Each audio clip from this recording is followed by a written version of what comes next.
Alright guys, here we go. Part 5 of my first fish import series.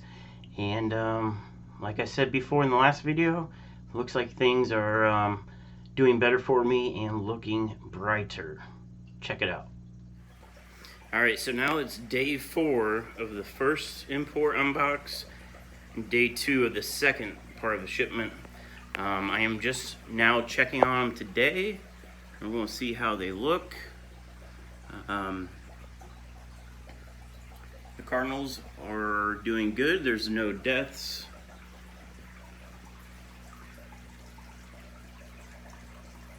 The Ember Tetras have no deaths. Green Neons are doing good as well. I turned the air off so that way it wouldn't be so noisy in here.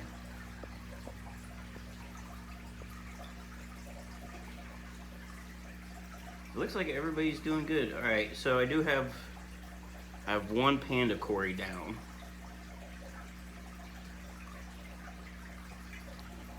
One Panda Cory, so not too bad. My shipment of sponge filters is coming today, along with the General Pure. I'm going to feed these guys again. They all ate yesterday. And then once the sponge filters come in, I will get those installed and continue the quarantine process. What's up guys? So today I'm going to talk about ammonia in the tanks and how I'm treating that right now. So on my fish import rack, I just did my daily water testing and I'm testing high on ammonia.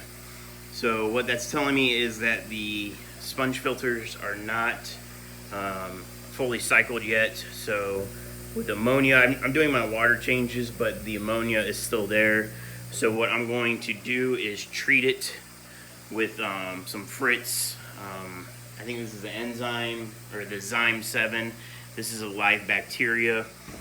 It's going to basically eat the ammonia and any nitrites and help cycle these tanks. So I'm gonna go ahead and treat these tanks with it. So the dosage is 4 ounces per 10 gallons on a new system, or 2 ounces for an established system. I'm gonna go ahead and dose it as a new system because these are basically new systems. And that basically, since I'm showing ammonia, I know that the tank's not cycled.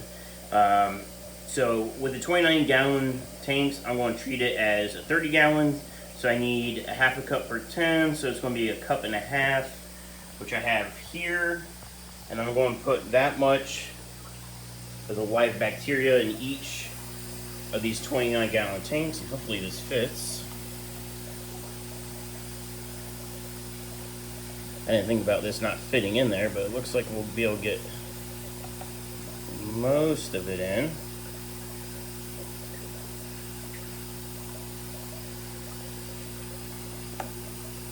Alright, well, I got most of it.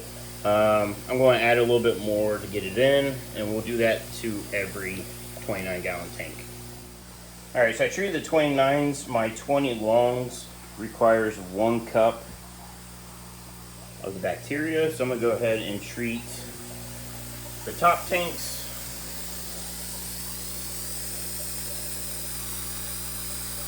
And I'm going to do that for all the tanks up here. These are the green neons.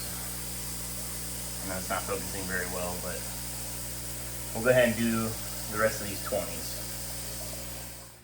Alright guys, so it's been about 5 hours since I've added the beneficial bacteria to all the tanks, and I did another ammonia test and it cut it down about half of what it was. So it's still reading ammonia, and normally I would do a water change immediately to reduce the ammonia level, just to help dilute it. But I honestly kind of want to test this to see how long would it take for the ammonia levels to come down to a safe range after adding the bacteria, because after adding it, I don't want to start water changing out that bacteria until it's really seated in the filter and the tank. All the tanks have sand, So I really want that to start growing beneficial bacteria. So I think what I'll do is I'll check it again in the morning and see where we're at.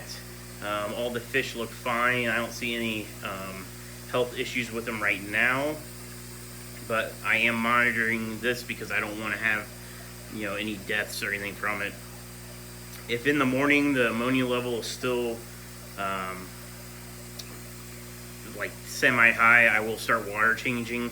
I don't want to water change all the ammonia out because then the tanks just won't cycle. So I need to have a little bit of ammonia in there so I can start getting the nitrites and that converted into nitrates. And once I'm reading just nitrates, then everything will be fine. So let's see what they read in the morning.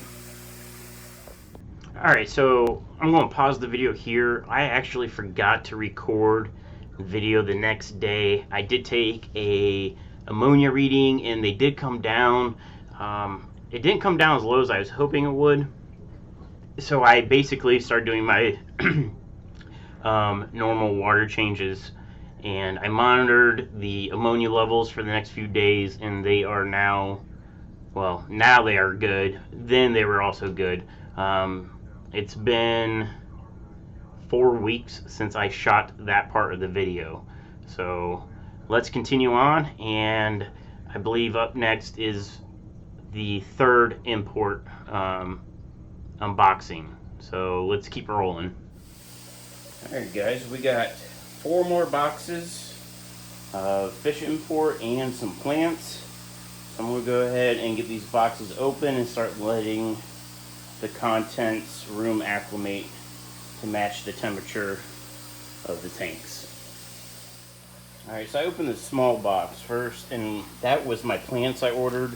My plan on this is getting all these into the aquariums and let them start growing. I'm sure these are all immersed grown, so I want to get them submerged grown. I need to get these in water and probably let them be there for a few weeks before I can sell these, or however long it takes for anything to melt back and then start growing new growth. So I picked up, got some Java Fern. This is what they call their medium. And I haven't bought plants from this company yet, so I wanted to see how it all, came in. So this is what they consider medium. Got a bunch of moss balls. I had somebody that wanted a bunch, so I ordered 20 of them. Dwarf aquarium lily bulbs. I bought some online from another company, and I really liked it, so I wanted to get some. We have Cryptocorn Wendtii Red. Lutea. That's a pretty good size root system going on that too. Anubias Nana Small, and these are pretty small, but it'll be a good start. In my systems, these will grow quick. Banana plants. So I never had these before, so I really wanted to try them out. I thought they were pretty cool online, so I wanted to see what they were about. Anubias Barteri. Crypspiralis. This is also a pretty large root system and everything going. But this is all, I'm positive this is all immersed grown. So I'm going to get these in the tanks and let them start doing their thing.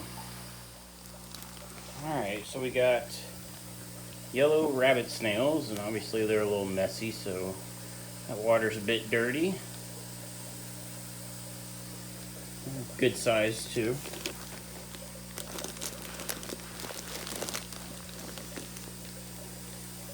Red Cobra Guppy males. Decent size.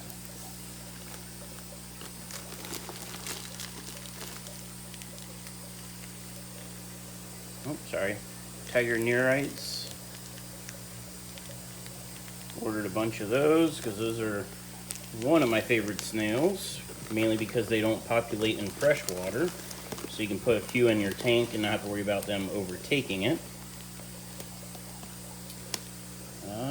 Sorry. This bag's not labeled.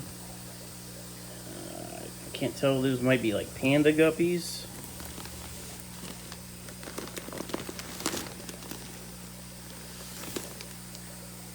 Okay, so those are the blue cobra guppies. These are the female blue cobras.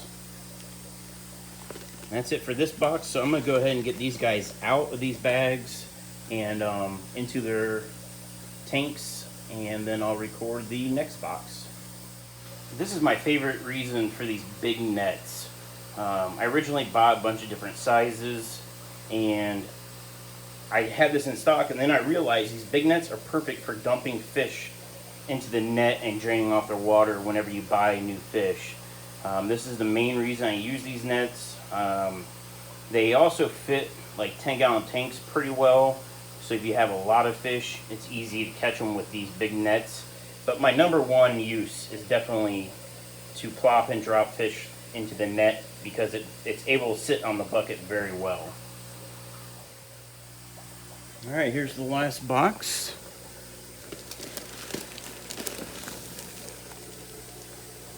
Zebra Danios. These guys are one of my favorites now.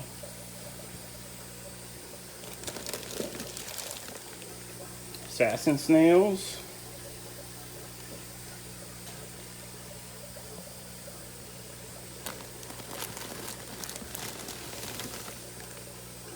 Glow light tetras. I haven't had these yet, so I'm interested to see how they do.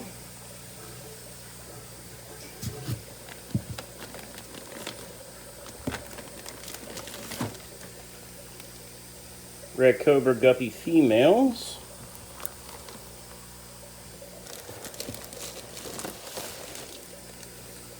Candy Stripe Plecos. These guys are going to be kind of hard to see in the bag, but I'm going to put those in once they clear quarantine with my albino bushy nose.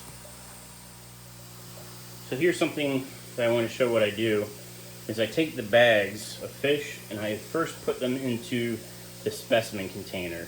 So what this allows me to do is see if there's any deaths. So far this order hasn't been too terrible.